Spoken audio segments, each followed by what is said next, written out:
Meu nome é Raquel.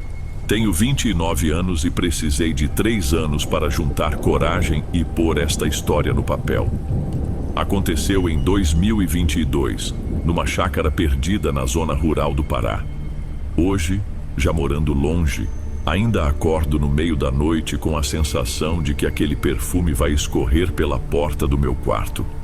Escrevo porque o medo fica mais suportável quando encontra ouvido atento. E você, com seu canal, parece entender que o pior terror nasce daquilo que poderia muito bem acontecer com qualquer um. Eu era enfermeira recém-formada, fugindo de um relacionamento violento. Depois de 4 anos de tapas abafados por desculpas, juntei minhas coisas numa mala de lona e corri para a rodoviária de Belém. Precisava sumir do radar do meu ex e a proposta enviada por uma agência de cuidados domiciliares soou como providência. Moradia, salário adiantado e sossego em troca de cuidar de Otacílio, um viúvo de 82 anos parcialmente paralítico. É longe, mas tranquilo, garantiu a moça do RH. Tranquilo. Na época essa palavra parecia remédio. Hoje soa como piada. Cheguei num fim de tarde de fevereiro, braços grudando na camiseta, cabeça latejando dentro da toca úmida que é o céu amazônico na estação das chuvas. A filha do idoso, Lenira, me buscou numa estrada de pissarra e rodamos por quase 1h30 a pasto, mata e brejos. A cada curva, as toras do piso do carro rangiam. Eu torcia para o pneu não afundar na lama. Quando a caminhonete parou diante da casa, senti que tinha voltado 2 décadas no tempo. Madeira escura de copaíba, varanda alta, lamparinas de querosene penduradas, antena de rádio amarrada num bambu. Sinal de celular aqui é lenda, avisou Lenira, ajeitando os cabelos que o suor colava na testa. Mas a senhora vai se acostumar. Depois de uns dias o silêncio vira amigo. Silêncio nunca foi meu forte. Silêncio é barulho que não se entende.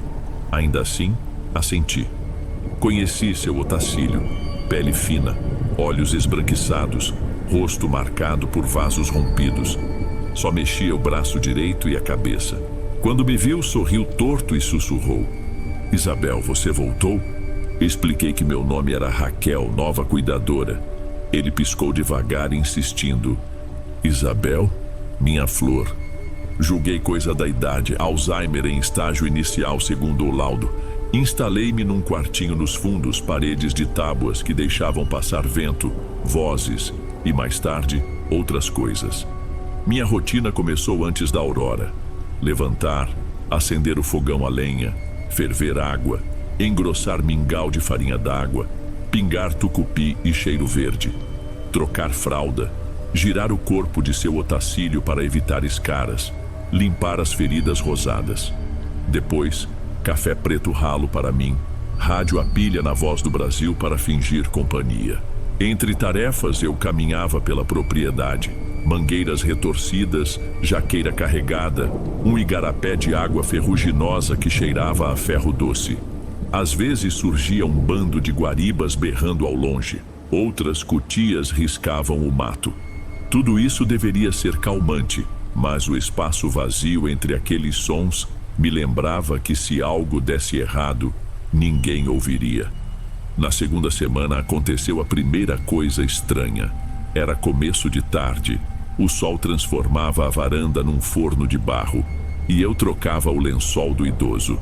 De repente, o quarto se encheu de um perfume adocicado, enjoativo, mistura de bala de cupuaçu, jasmim e álcool barato.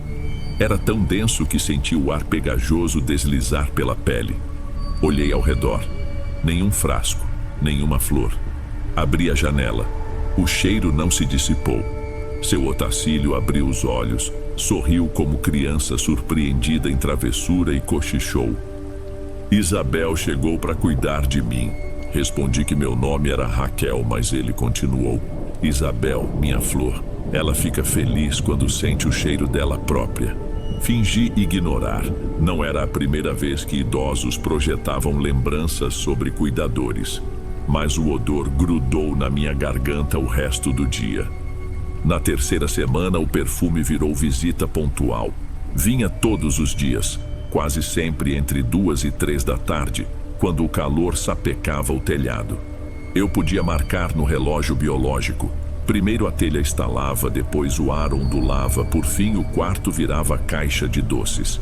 Nesses momentos, seu Otacílio ria, olhava para um canto específico, sempre o mesmo, como se alguém estivesse de pé ali. Ainda não era terror, só desconforto. Achamos normal conviver com cheiros. Café, mofo, PVC queimado. Mas quando o cheiro não tem origem, ele vira ameaça. Comecei a farejar o quarto feito cachorra. Revirei cômoda, criado mudo, cortinas. No alto do armário, protegida por uma toalha de crochê embolorada, encontrei uma caixinha de veludo marrom. Dentro, um frasco de vidro grosso, rótulo dourado descascando. Parfums Belles. Doce de jardim. Vazinho. Ainda assim, exalava o mesmo aroma que me sufocava à tarde. Guardei o achado pensando em perguntar no próximo encontro com a família. Esse encontro ocorreu na 4ª semana. Lenira chegou com o irmão Antônio, trazendo enlatados e fraldas. Mostrei o vidro. Ele ainda solta cheiro, expliquei. Os dois trocaram olhares. Antônio encolheu os ombros. Deve ter sobrado da moça passada. Isabel, completou a irmã, enrolando a sílaba como quem lambe espinho. Tombou na varanda, morreu na hora. Papai nunca superou. Quis saber mais, mas mudaram de assunto, empilharam mantimentos, foram embora às pressas. Horas depois, ao puxar a rede na sala para tirar um cochilo, reparei que tinham deixado a porta entreaberta. Talvez de propósito. Até hoje não sei se foi descuido ou intenção. Na noite seguinte acordei suando. Lua cheia refletia no igarapé e um som de passos muito leves fez o assoalho gemer fora do quarto. Pensei em onça parda, bicho preguiça, qualquer coisa palatável. Levantei, segurei a lamparina e abri a porta.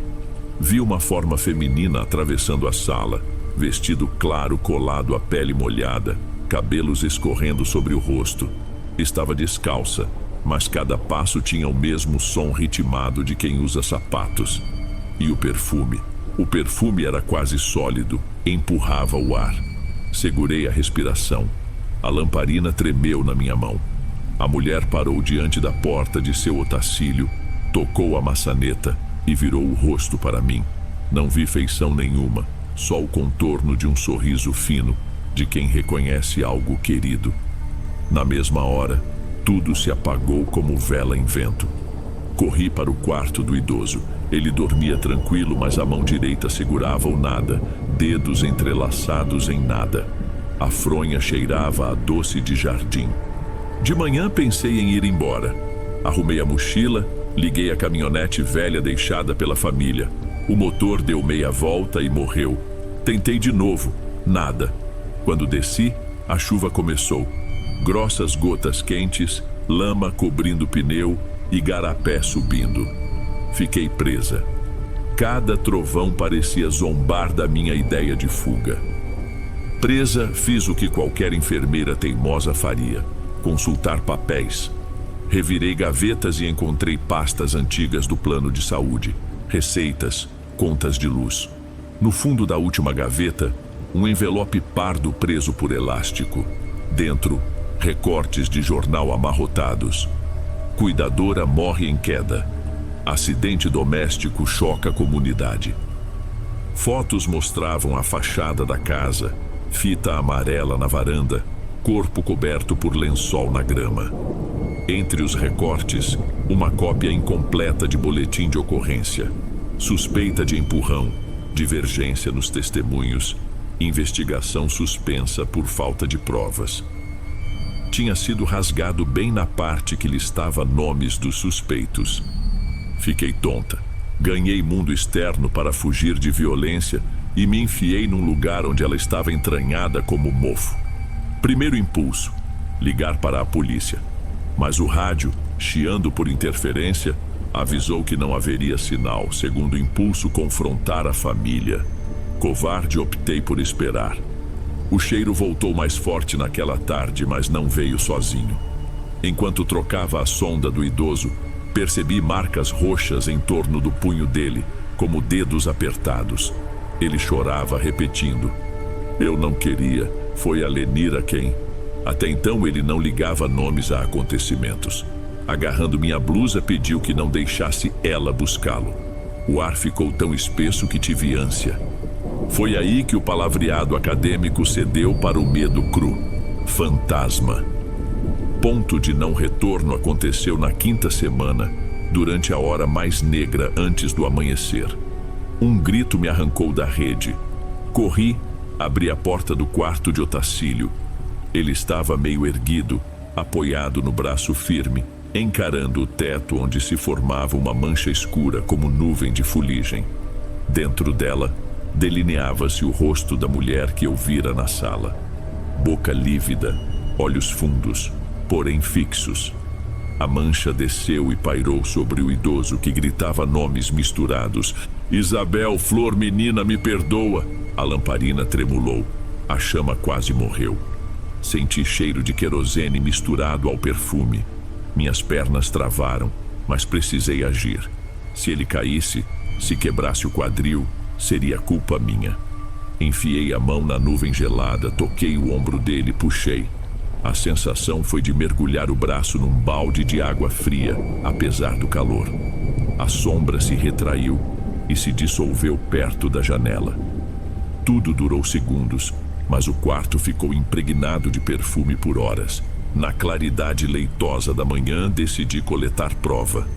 Peguei o velho gravador de fita cassete que guardava cantigas religiosas, inseri uma fita virgem que sempre levava na bolsa, sou nostálgica, e sentei ao lado do paciente.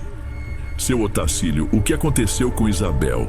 Ele chorou, hesitou, depois falou: "A menina queria denunciar. Ela disse que ia na cidade contar para a enfermeira-chefe como eu era tratado aqui." Lenira se irritou, mandou Antônio dar um susto. Eu empurrei, devagar, só para assustar. Ela se desequilibrou, bateu na quina. Muito sangue. A confissão saiu pontuada por choro e tosse. Gravei tudo. Quando apertei o botão stop, um vento veio do nada, jogou a porta contra a parede. O perfume sumiu. Ao olhar para a fita ainda girando, senti que tinha em mãos uma corda puxando algo preso debaixo da lama há anos.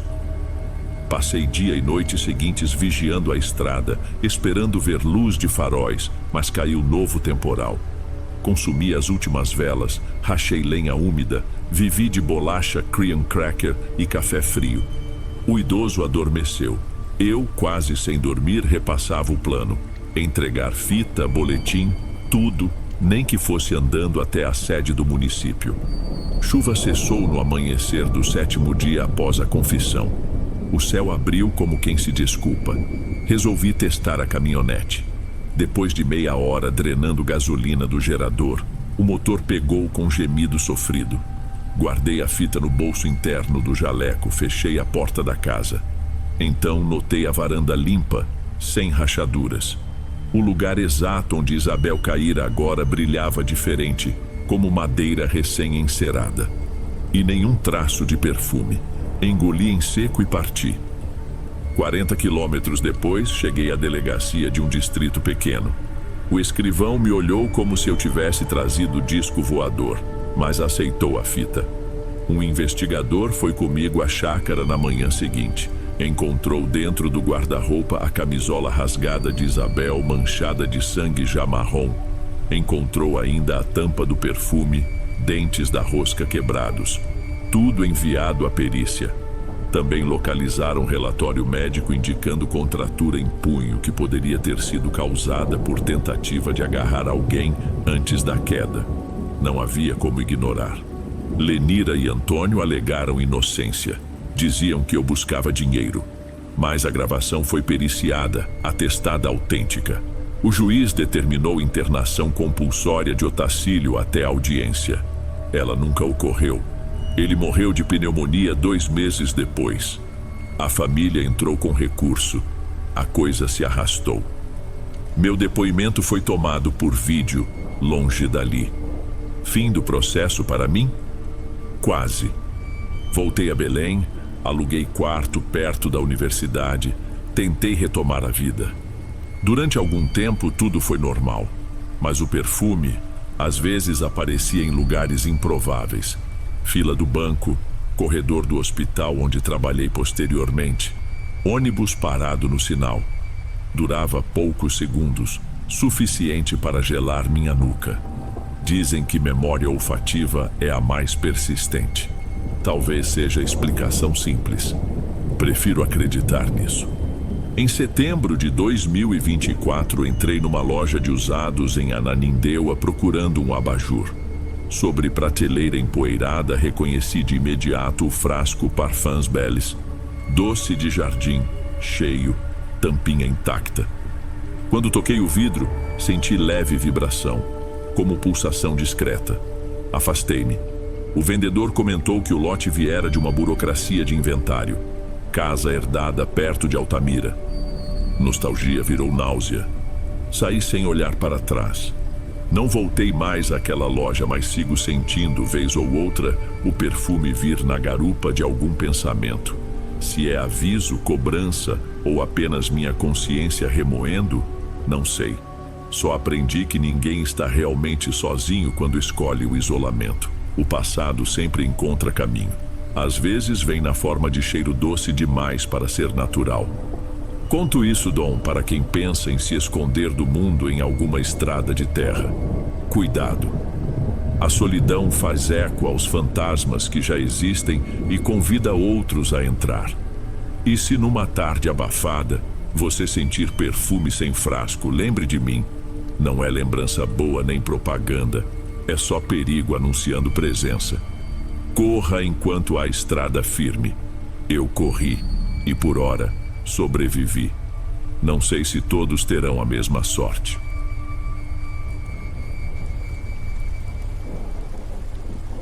Antes de irmos para o próximo relato, verifique se você já está inscrito aqui no canal e se já ativou o sino de notificação para receber as próximas histórias.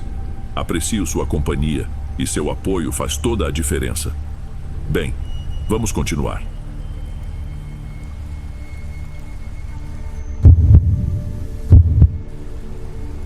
Meu nome é Lívia, tenho 35 anos, mas se você acompanhasse minhas redes, acreditaria que eu parei nos 25. Sempre brinquei com filtros, ângulos e luz, mas nunca menti descaradamente até perceber que boa parte do meu trabalho dependia de parecer eternamente jovem. O mercado de beleza é cruel. A cada manhã surge uma garota 10 anos mais nova mostrando resultados milagrosos. Entrei nesse jogo e não voltei atrás. Começou no início deste inverno, numa noite de segunda-feira gelada em Itapema, Santa Catarina. O vento marítimo batia contra as janelas espelhadas do meu apartamento recém-entregue. Eu gravava stories sobre uma máscara facial cara, enquanto o barulho da tubulação do prédio novo ecoava como um tambor abafado. Foi quando abri a mensagem de um certo perfil, sem fotos, 0 publicações, só seguindo mulheres da minha área. Ele mandou: "Você envelhece porque segue truques de revista? Aceita tentar algo real?" Curti o atrevimento e respondi com um emoji rindo. Recebi em seguida uma receita de peeling suave, argila vermelha, 4 gotas de água marinha em óleo e um mantra murmurado 3 vezes olhando o reflexo de madrugada. Parecia spam místico, mas a promessa de pele vitrificada me beliscou. Naquela madrugada, depois de editar um vídeo até quase 2, reli a mensagem. Eu me sentia exausta. Luz ring light ainda acesa. Cheiro de café requentado na cozinha americana. Coloquei a argila na lista de compras, desliguei tudo e fui dormir com as caixas do condomínio ainda espalhadas pelo corredor. Ninguém se cumprimentava ali. Éramos ilhas empilhadas. A rotina seguiu padrão na semana seguinte. Gravei rotina da manhã, tomando chimarrão na sacada, embora o vento frio fizesse minha garganta arder. Editei publis, respondi haters que diziam que meu pescoço denunciava 30 e muitos. Eu mantinha o sorriso, Mas o espelho do banheiro, iluminado pela luz fria que vinha direto do teto, mostrava linhas que nenhum filtro eliminava 100%. A tensão pulsava na base do crânio. Era como se cada curtida nova também trouxesse um carrapato puxando minha pele para trás. Na sexta-feira comprei os ingredientes. A moça da loja de produtos naturais comentou que aquela argila abria os poros da alma. Ri para não parecer cética. Já passava das 23 horas quando misturei tudo em um potinho de vidro. O óleo tinha um tom esverdeado translúcido e soltava cheiro de maresia doce. Apoiei o celular contra o espelho do banheiro e gravei o processo, pronta para postar no dia seguinte se desse certo. Murmurei o mantra 3 vezes baixinho, envergonhada com a própria voz. Eu reflito a imagem que desejo, devolvo o que não preciso. Soou bobo, mas a luz fluorescente piscou por um segundo como se concordasse. Terminei, lavei o rosto e fui conferir no visor do celular. A pele parecia comum. Guardei o pote, fechei as venezianas e desmaiei na cama. Acordei cedo, sábado ainda escuro. Quando acendi o abajur, vi pequenos retalhos transparentes sobre o travesseiro, lembrando o filme plástico ressecado. Passei a mão na testa. Senti uma superfície lisa, recém-polida. Corri para o banheiro. Meu reflexo brilhava delicadamente como se um filtro de pele de porcelana estivesse instalado em tempo real. As linhas finas dos olhos sumiram. Fotografei com a câmera profissional em RAW, sem presets. O resultado? Mesma luminosidade cremosa, impossível de simular depois no Lightroom. Meu coração disparou. Mas a vaidade falou mais alto que a estranheza. Eu deveria ter parado ali. Postei um carrossel com legenda sobre autocuidado holístico. Os comentários explodiram. Qual aplicativo deu esse blur? Skin perfeita. Ganhei milhares de seguidores novos. Para suprir a curiosidade, prometi um tutorial se o post batesse 10.000 likes. Fez isso em menos de 12 horas. Cresci alimentando a fome de perfeição e, em troca, sentia a ansiedade virando náusea. Na segunda aplicação, notei algo incômodo. Enquanto gravava, a argila parecia absorver calor. Esquentava a ponto de arder. Quando limpei, outra camada de pele soltou, agora em tiras maiores. Não doía, mas ver minha própria derme sair como papel de arroz ativou um alarme primal. Percebi que, mesmo sem repetir o mantra, a pele seguia descamando, como se o espelho tivesse memorizado a fórmula. Mesmo assim, a câmera mostrava um rosto impecável, sem vermelhidão. Era como se a lente escolhesse uma versão melhorada de mim. Editei o vídeo, mas reparei que nos frames em que a pele descolava, não aparecia nada além de superfície intacta, lisa. Parecia magia de pós-produção espontânea. Passei 2 dias entre lives, publis e um enjoo estranho que chegava sempre que a brisa do mar batia. Talvez cheiro de maresia misturado ao óleo. Meu sono ficou curto. Acordava às 4.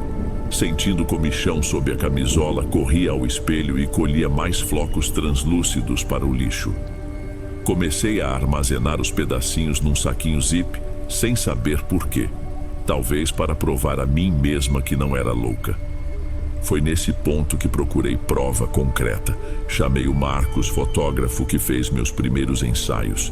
Ele trouxe iluminação neutra e mediu luz, saturação, tudo. Fotografou em altíssima definição. Ao ver a tela do notebook, arregalou os olhos. Não tem pós que faça isso. Mesmo dando zoom, os poros ficaram uniformes demais. Parece render de plástica. Mostrei o saquinho com as tiras de pele. Ele engoliu seco, mas sugeriu que eu procurasse um dermatologista. Eu ri. Nenhum médico prescreve mantra. Pedi segredo e o dispensei. Nessa noite algo mudou. Enquanto removia a máscara, a luz dos prédios vizinhos refletiu um vulto parado nas placas solares do último andar, 3 pavimentos acima. As janelas dele estavam sempre vazias. Ninguém morava lá ainda. O vulto lembrava a silhueta de uma mulher magra, cabelos até o ombro, posição de quem inclina a cabeça avaliando. pisquei e sumiu. Culpei meu cansaço. Resolvi investigar esse tal perfil que me mandou mensagem. A conta continuava vazia, mas descobri que seguia perfis desativados de influenciadoras que conheci em eventos anos atrás. Lembrei de boatos sobre o sumiço de uma delas, Isabela, que simplesmente parou de postar e desapareceu do WhatsApp. Entrei em fóruns fechados. Encontrei um tópico velho com prints de histórias dela, exibindo uma pele de vidro, idêntica à minha, semanas antes do sumiço. Frio tomou o estômago. Ali, alguém dizia que Isabela foi vista em Florianópolis, sem celular, cabeça raspada, sem falar com ninguém. A fonte era duvidosa, mas o medo cravou as unhas. Eu poderia ter bloqueado a conta, em vez disso pedi explicações. O que é essa receita? Por que minha pele descasca? Recebi um áudio invertido, incompreensível, como se fosse falado de trás para frente. Fiz o erro infantil de inverter o arquivo num editor. Ouvi minha própria voz soprando. A cada troca, mais reflexo, menos corpo. Joguei o celular longe e respirei o ar gelado que entrava pela janela entreaberta. A noite cheirava a sal e mofo recente das áreas comuns do condomínio. No espelho, notei que meus olhos estavam levemente mais claros, um verde que nunca existiu. Toquei o rosto, gelado, sem textura humana. A câmera, ligada sobre o tripé, piscou sozinha e tirou uma foto. Durante dias evitei repetir o ritual, mas acordava com a pele soltando mesmo assim, como se ele acontecesse sozinho no sono. O pote de argila foi secando e rachando, porém a luminância seguia aumentando. Fui ao dermatologista. Sob luz clínica, minha derme exibia microfissuras sangrando leve. Na foto de controle, nada além de superfície espelhada. Ele falou em fotodermatite, passou pomada e pediu exames. Saí de lá me sentindo um holograma rachado. Os vizinhos começaram a reparar. O porteiro, senhor simpático que quebrava o gelo do prédio, comentou: "Senhora Lívia, a senhora parece boneca de vitrô, sabia?" Sorri, mas senti calafrios. Ele mirava minhas bochechas sem piscar. No reflexo do vidro da guarita, vi novamente aquela silhueta, atrás de mim, mesmo ângulo da outra noite. Quando virei, nada. Voltei ao apartamento e tapei espelhos com lençóis. Foi inútil. As telas ligadas refletiam minha imagem polida. Até a água da chaleira mostrava um rosto cristalino. Tentei destruir o pote, mas no instante em que ele espatifou, um rangido ocorreu nos encanamentos e ouvi o mantra ecoar como voz de canto gregoriano. Dormia cada vez menos. O corpo emagreceu porque mastigar causava sangramento nas gengivas. Nos intervalos de lives, eu colecionava pedaços de pele agora rosados, mais grossos, como casca de borracha velha. Vinham sem dor, mas deixavam carne viva que diante da câmera aparecia intacta. Os seguidores subiam em cascata. Marcas grandes começaram a pedir orçamento. Em 26 de agosto de 2024, madrugada de vento sul violento, a luz da sala piscava. O espelho do corredor tremia como água. Senti pontadas no couro cabeludo e fios inteiros deslizaram entre meus dedos lisos sem raiz. Entrei no aplicativo para fazer uma live derradeira. Pedir ajuda, talvez, mas os botões gravaram sozinhos. Minha voz saiu metálica, dizendo o mantra em looping. Eu assisti a mim mesma falar sem mover lábios. Era a silhueta usando meu corpo como microfone. As notificações dispararam. Melhor live de skincare do ano. Lágrimas quentes caíam, mas no vídeo só aparecia brilho saudável. Então, como se o algoritmo fosse possuído, meu perfil enviou mensagens privadas com a receita a outras influenciadoras. Reconheci o nome de Júlia, garota de 19 anos que estava viralizando. Tentei apagar, mas meu celular travou. Escutei passos no corredor, mas o prédio estava vazio naquela hora. A porta bateu sem vento. Odor de maresia azeda dominou o ambiente. A câmera virou para mim e captou o instante em que uma camada completa do meu rosto se soltou, revelando um tecido vermelho escuro. Eu gritei. Ouvi meu grito, mas no áudio saiu só silêncio. A live mostrou uma face perfeita sorrindo, sem ferida alguma. Centenas de coraçõezinhos voaram pela tela. Na manhã seguinte, acordei no chão frio do banheiro, pele grudada ao azulejo como etiqueta molhada. Tentei acessar minhas redes, usuário não encontrado. Pesquisei meu nome, nenhuma menção além de repostagens genéricas. Essa conta que me mandou mensagem havia deixado de me seguir, mas seguia Júlia. Sentei na sacada, o vento cortando a carne exposta. Vi minha imagem no vidro do prédio em frente, pele lisa, cabelo no lugar, sorriso calmo. Um segundo reflexo se materializou atrás. A mulher sombra. Ela inclinou a cabeça como aprovando a nova fase. Com o pouco de voz que restava, supliquei ao vazio. Leva o que quiser, mas me devolve. A resposta veio só no ranger das venezianas. Sábado, já setembro, vi o story de Júlia. Pele brilhante. Legenda: Nova Era Skincare. Abracei meus próprios joelhos, sentindo a carne colar, e finalmente entendi que a troca estava completa. Eu restava apenas como descascado vivo num prédio onde ninguém reparava no cheiro de sangue seco. Meu reflexo, agora autônomo, seguia gerando conteúdo perfeito, assinando contratos e passando a receita adiante. Já não sei mais distinguir o que é inteligência artificial e o que é assombração. Escrevo para você, Dom, porque acompanhei seu canal desde o início e sei que trata esses relatos com seriedade. Se receber este e-mail, acredite. Apague qualquer mensagem que prometa milagres instantâneos.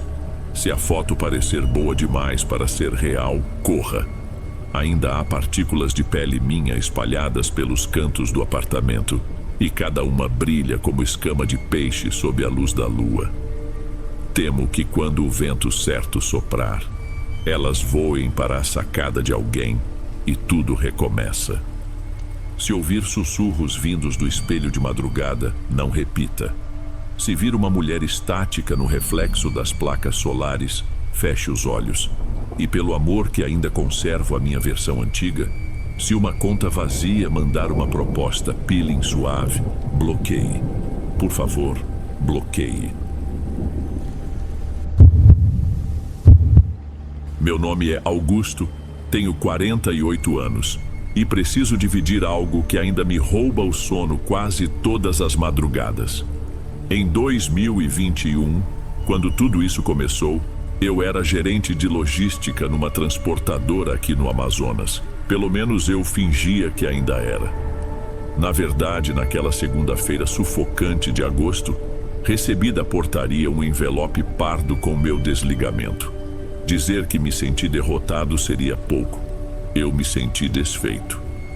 Passei no banheiro da empresa, lavei o rosto algumas vezes e, em vez de ir direto para casa, entrei no meu carro, comprado num leilão da polícia um mês antes, sem que eu me preocupasse com a procedência, e dirigi sem rumo.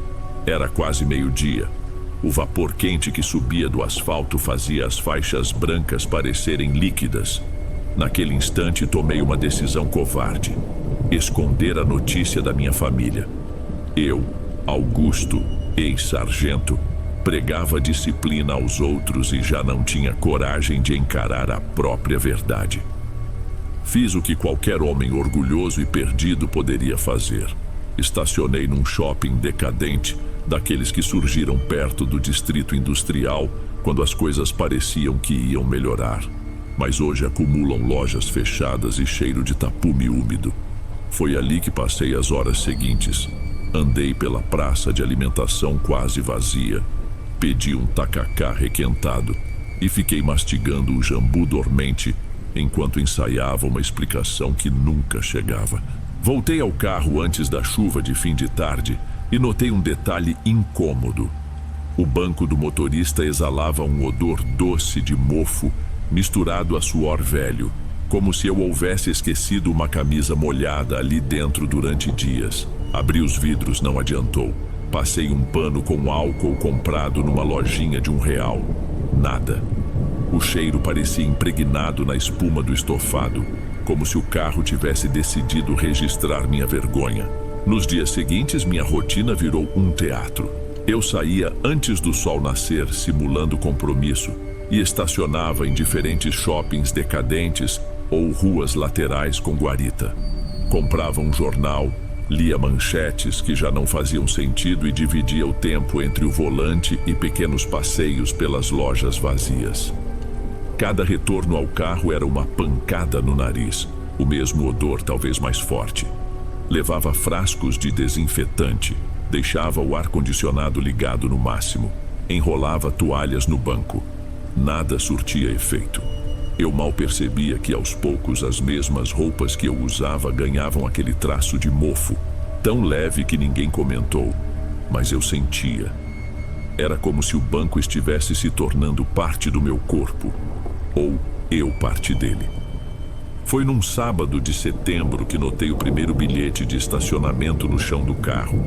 O papel tinha a estampa do shopping onde eu estivera 2 dias antes, mas exibia uma data futura, 28 de setembro de 2021. Pensei que a máquina imprimira errado e joguei fora, abrindo a porta do passageiro. Na segunda-feira, outro bilhete reapareceu, agora com 30 de setembro. A coincidência pareceu boba, talvez culpa minha que dormia de olhos abertos. Joguei fora de novo. Porém, na manhã seguinte havia 2 bilhetes no banco, um sobre o outro, ambos amassados, como se alguém tivesse apertado contra o estofado. Fiquei olhando aquilo um tempo longo demais, e pela primeira vez, me dei conta de que talvez estivesse sofrendo algum tipo de surto. Mesmo assim, continuei a farsa. Francine, minha esposa, confiava em mim. Acreditava quando eu descrevia palestras e reuniões que não existiam. Nosso filho Lucas, com 8 anos, perguntava apenas: "Pai, no fim de semana a gente vai pescar?" Eu respondia que sim, empurrando a angústia para frente como quem varre pó para debaixo do tapete. O estranhamento virou inquietação real no dia em que saí do shopping e voltei ao carro. Havia 5 bilhetes empilhados, cada um com uma data subsequente, começando em 15 de outubro. Tentei rasgá-los, mas meus dedos tremeram. Enquanto rasgava, senti uma dor aguda na parte interna da mão, como um corte de papel, e deixei escapar as metades no tapete. Naquele mesmo instante, o para-brisa escureceu. Não foi uma nuvem cobrindo o sol. O vidro pareceu condensar sombras por dentro, e eu vi algo se formar como gotas invertidas de neblina. Pisquei várias vezes até a imagem ganhar contorno. Um engavetamento numa avenida larga. Um carro branco cruzava na contramão, batia em 2 veículos, e eu reconheci o letreiro de uma loja ao fundo. Era um estabelecimento que ficava ali perto. O cenário sumiu como se alguém desligasse um projetor. O painel marcava a hora normal, o trânsito ao redor seguia. Eu suei frio, mas não houve clichê. Só uma náusea viscosa e um medo infantil. Dirigi até a tal avenida. Meu corpo inteiro protestava, mas eu precisava provar que tinha sido imaginação. Encostei num posto de gasolina, pedi um café ralo e fiquei observando o movimento. Depois de meia hora, nada. Virei as costas para abastecer. Ouvi buzinadas, gritos abafados. Voltei correndo e vi a cena exata. O carro branco, a loja atrás, tudo. Fui derrubado por um homem que tropeçou em mim enquanto tentava filmar com o celular. A polícia chegou. Contaram 5 feridos. Voltei ao meu carro trêmulo e me dei conta de que o odor de mofo parecia mais forte quando eu estava assustado, como se respirasse dentro de uma caverna. Nos dias seguintes, a rotina se tornou vigília. Eu anotava cada data dos bilhetes, tentava chegar aos locais antes, mudava de trajeto, avisava seguranças de shopping sobre suspeitas absurdas. Nada impedia que a imagem surgisse no para-brisa e se concretizasse depois. Às vezes, se eu dirigisse para longe, a cena no vidro se adaptava, mostrando outro ângulo, como se a tragédia fosse um animal que seguisse minhas pegadas. Em uma ocasião, tentei limpar o para-brisa com o esguicho de água. A imagem era apagada por segundos e voltava com mais nitidez logo em seguida. Saí da garagem de um mercado e vi no reflexo do vidro um ônibus tombando numa ponte. Girei o volante, subi na calçada e quase atropelei uma vendedora de bombom. Fiquei parado, ouvindo meu coração latejar na nuca, até perceber que eu estava chorando de forma tão silenciosa que meus ombros mal balançavam. Não falei nada em casa.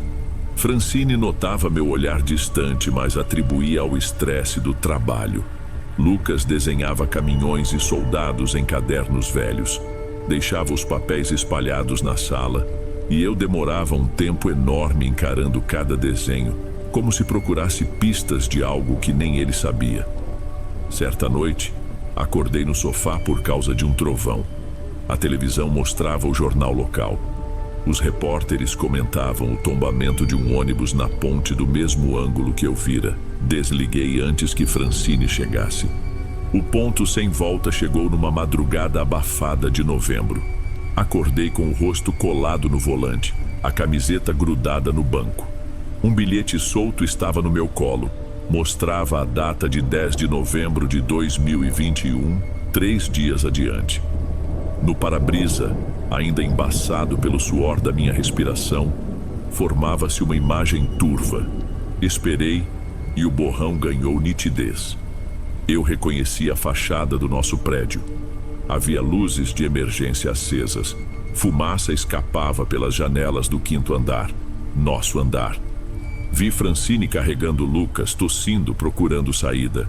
Um clarão iluminou tudo. Em seguida, chamas lamberam as cortinas. Minha garganta fechou. Desliguei o carro, corri para dentro do shopping, procurei um telefone. Depois lembrei que tinha o celular. Liguei para casa. Caiu na caixa postal. O cheiro de mofo impregnou meu paladar. Eu sentia como se mastigasse o estofado. Passei as horas seguintes rodando pela cidade tentando achar bombeiros, explicando numa língua de pânico que algo aconteceria. Recebi olhares de piedade e desconfiança. Voltei para perto de casa na noite do dia 9. O bilhete cravava a data no painel como um lembrete. Fiquei estacionado do outro lado da rua, encarando nosso prédio escuro. Às 3 da manhã vi a luz da cozinha se acender. Senti uma pontada de alívio idiota seguida de medo. Desci do carro. Quando alcancei o portão, ouvi um estalo metálico. A fechadura travou. Bati várias vezes. Chamei Francine com a voz rouca. Ninguém respondeu. Subi correndo a escada externa que leva ao quintal, mas o portãozinho secundário também travou. A noite toda fui e voltei, batendo ferro contra ferro, até que a exaustão venceu. Despertei no carro com a janela embaçada pelo próprio hálito, num silêncio que fazia a cidade parecer deserta. Havia um novo bilhete no painel. A data tinha saltado para 17 de novembro. Senti um alívio estranho, quase culpa. Talvez eu tivesse conseguido adiar. Olhei para cima. As janelas do 5º andar estavam intactas, sem fumaça. Liguei para casa. A voz sonolenta de Lucas atendeu. Pai, por que você dormiu no carro de novo? As palavras não saíam. Eu só respondi que levaria pão doce para o café. Durante uma semana inteira não voltei a ver imagens no para-brisa. Acompanhei meu filho à escola, fiz compras com Francine, anunciei que tiraria férias para alguns ajustes na empresa. O cheiro de mofo, no entanto, não enfraqueceu. O banco parecia vivo, lembrando-me a cada freada quem eu era de verdade. Num domingo de manhã, decidi limpar tudo de novo. Levantei o estofado, retirei a capa, esfreguei alvejante, expus a luz direta do sol. Quando me abaixei para recolocar os parafusos, encontrei uma pilha ordenada de bilhetes de estacionamento, todos com datas espalhadas entre dezembro de 2021 e fevereiro de 2022. Cada folha tinha um canto queimado. O calor daquela manhã não explicava as marcas de fogo. Toquei um deles. Estava frio, mas deixou um resíduo escuro na ponta dos meus dedos, como fuligem. Pensei em arrancar o banco, talvez incendiá-lo. Porém, o medo irracional de libertar algo pior me paralisou. Foi então que a imagem reapareceu no para-brisa. Eu ainda estava de joelhos do lado de fora e vi meu reflexo se dissolver na superfície do vidro. No lugar dele, surgiu Lucas, mais velho, talvez com 9 ou 10 anos, usando o uniforme da escola. Caminhava na calçada oposta, distraído com o celular. Um caminhão vinha rápido demais. Eu tentei me erguer, tropecei nas ferramentas, bati a cabeça na porta. A imagem sumiu com um piscar de olhos. Olhei para o quintal. Lucas chutava uma bola desbotada, rindo com um vizinho. Não havia caminhão algum. A partir daí, as visões se tornaram mais frequentes, às vezes 3 por dia. As datas dos bilhetes correndo na frente da minha própria respiração. Eu não sei quantas noites dormi dentro do carro, nem quantas manhãs acordei sem distinguir sonho de vigília. Francine passou a me tratar como quem lida com um doente. Deixava café num copo térmico, bilhetes de incentivo na geladeira que eu mal abria. Eu não a culpo. Eu mesmo já não confiava no reflexo que espelho nenhum mostrava, porque minha imagem vivia presa no para-brisa. Comecei a duvidar de que houvesse um fim para aquele jogo de datas. Pensei em vender o carro, mas algo me impedia. O banco, o cheiro, os bilhetes. Era tudo parte de um só organismo que respirava comigo. Na noite de 20 de dezembro, acordei com trovões engolindo a cidade. A chuva fazia o telhado do estacionamento estralar. O para-brisa estava preto, como desligado. Alívio e terror se misturaram. Eu não sabia o que esperar. Então, bem devagar, a escuridão cedeu espaço a uma única palavra, escrita com letras que pareciam condensação. Escolha. Debaixo dela, vi 2 bilhetes lado a lado, colados no vidro de dentro. Um mostrava a data de 27 de dezembro, o outro de 3 de janeiro. Não havia cenas, só datas. Fiquei parado, respirando o odor que agora já era parte de mim, tentando entender o que significava. Toquei o bilhete do dia 27, ele caiu no meu colo. Toquei o outro, permaneceu preso como imantado. No amanhecer abafado, voltei para casa segurando o bilhete de 27 de dezembro entre os dedos. Passei a semana seguinte evitando sair de carro, usando transporte por aplicativo, andando a pé quando possível. No dia 26, as visões recomeçaram, só que dessa vez não precisavam do para-brisa. Elas brotavam na minha cabeça quando eu piscava. Eu via um incêndio em casa, um acidente na escola, um engasgamento no almoço. Lucas sempre no centro. Fazia calor e a umidade do ar grudava na pele feito melado. Na noite de Natal, Francine tentou me abraçar. Eu tremia tão forte que os dentes batiam. Contei metade do que acontecia, omitindo a outra metade porque soaria delírio. Ela chorou em silêncio, tocou meu rosto e disse: "Vamos procurar ajuda, Augusto." Eu concordei, sabendo que era tarde. Chegou 27. Acordei antes do sol, suando. Passei álcool no volante, varri possíveis bilhetes, tranquei o carro e fui trabalhar numa vaga de freelancer que tinha conseguido em depósitos do distrito. No meio da tarde, recebi uma ligação de Lucas. Ele pediu: "Pai, pode me buscar? O pai do meu amigo não vai chegar a tempo." A chuva armava no horizonte. Dirigi sem pensar. O vidro lateral embaçava rapidamente e eu via vultos se formando nos cantos, mas não no para-brisa. Quando Lucas entrou no carro, o cheiro de mofo pareceu empurrar o ar para fora. Ele franziu o nariz, mas riu. "Seu carro fede desde sempre." Eu forcei uma risada.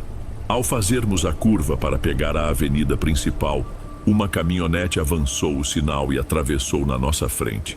Pisei no freio. Senti o cinto prender Lucas contra o banco. Depois ouvi o estampido. Outro carro bateu na traseira da caminhonete, que girou e acertou o meu para-choque. Meu mundo virou som metálico e vidro quebrado. Acordei horas depois no hospital, tive apenas escoriações. Lucas levou pontos na testa. A enfermeira comentou que foi um milagre. Quando finalmente deixei o hospital, notei que o banco do motorista estava coberto não por um lençol, mas por um tapete de papel toalha encharcado de desinfetante. Pensei na palavra milagre e me perguntei se milagres tinham cheiro de mofo. Em casa, Francine abraçou Lucas e a mim. Eu quase desmoronei, mas algo dentro de mim continuava erguido e rígido, como a postura que aprendi no quartel. Na virada do ano, resolvi encarar o carro de novo. Havia um silêncio estranho na garagem, como se toda a umidade tivesse secado. Abri a porta. O banco estava limpo, sem odor. Sobre o painel, o bilhete de 3 de janeiro permanecia grudado, como se nunca tivesse saído de lá. Peguei e virei do avesso.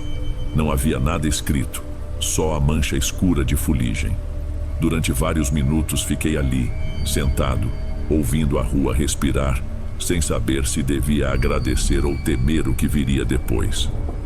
Quando saí, travei as portas 2 vezes, mas levei o bilhete no bolso. Sei que você gosta de finais fechados, Dom, mas não tenho como dar certezas. O bilhete continua guardado dentro de uma gaveta trancada, e às vezes percebo um leve cheiro de mofo no corredor, mesmo com todas as janelas abertas. Talvez seja só minha culpa que não evaporou. Talvez seja um lembrete de que a próxima data sempre pode mudar. De qualquer forma, precisava entregar esse relato a alguém. Se você receber outro e-mail meu depois de 3 de janeiro, significa que minha história ainda não terminou.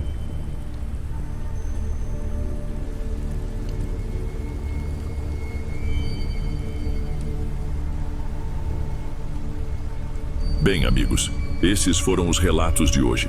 Espero de coração que tenham gostado. Lanço vídeos novos por aqui todos os dias e ficarei muito feliz em te ver nos próximos. Agora na tela, estou deixando outros 2 bons vídeos que certamente irão gostar. Um abraço.